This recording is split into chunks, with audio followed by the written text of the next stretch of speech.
We're glad to have you back. Minister of Education Adamu has affirmed that ASUU did not follow due process before embarking on the strike, stating that more time should have been given or should be given.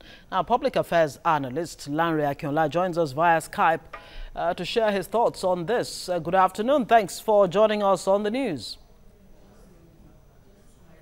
All right, so the first question then would be, how much time does government need to meet the demands of ASUU? The education minister is saying ASUU is not being fair to government. Well, first and foremost, we need to understand that in any negotiation like this, every party would like to protect its own side. But first and foremost, that government side will acknowledge the fact that they defaulted. It's a step forward, and they have been meeting. From information we gathered, they have offered ASUU some of their demands.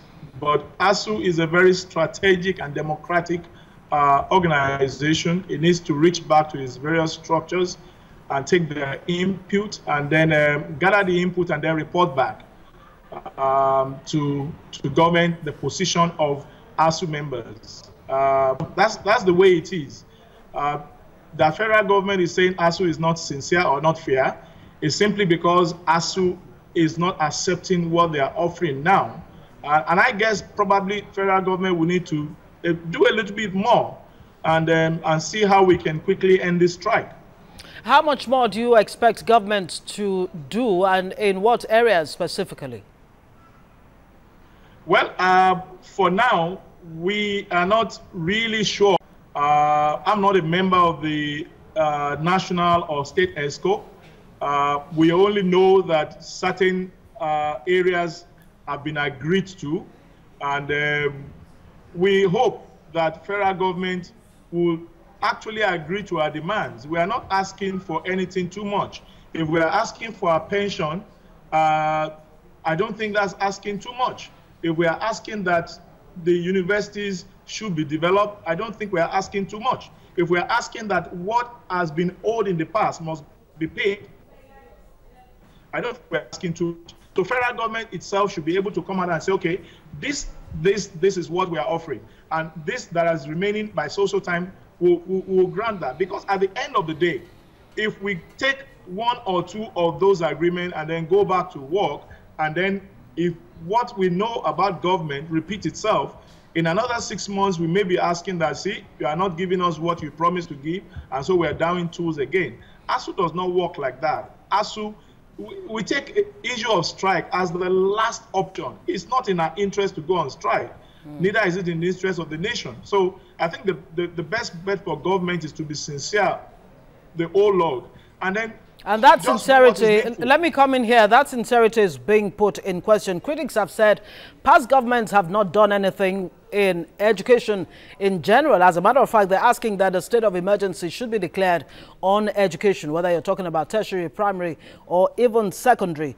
Now, how much confidence do you have that this government really is ready to move education forward as the plank on which any development will be built in this country? 6% of the national budget is still what is obtainable now.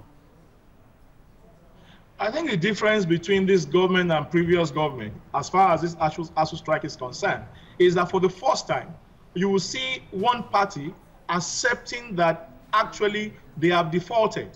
That's a plus for this government. Last week, I was also commenting on another TV station, and I said, I perceive that this strike will not last, because I want to assume that this government will be sincere enough. And the first statement the government made is to the fact that, yes, we defaulted in the agreement. That is to accept. In the past, what you get is that government even ignores you in your first 2-3 weeks of the strike, and then the next 2-3 weeks, they start propaganda. This government has not resulted into that, and I feel that that sincerity that they started with, continue with it. ASUU will partner them to reach some appreciable development in the educational system. Again, I would also not subscribe to the fact that government actually failed totally. ASUU helped the last government to be able to develop our university system to a certain extent.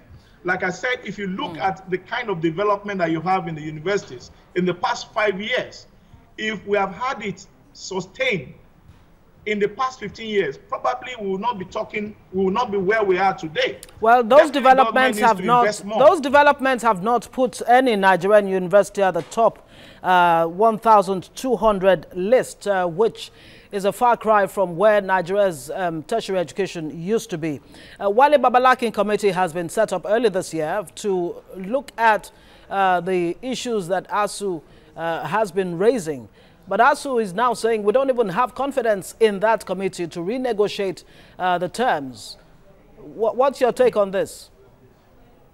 Well, if our leadership says they don't have confidence in that team set by government, I'm sure they will be speaking on the point of knowledge of what is happening, because they are also supposed to be part of that.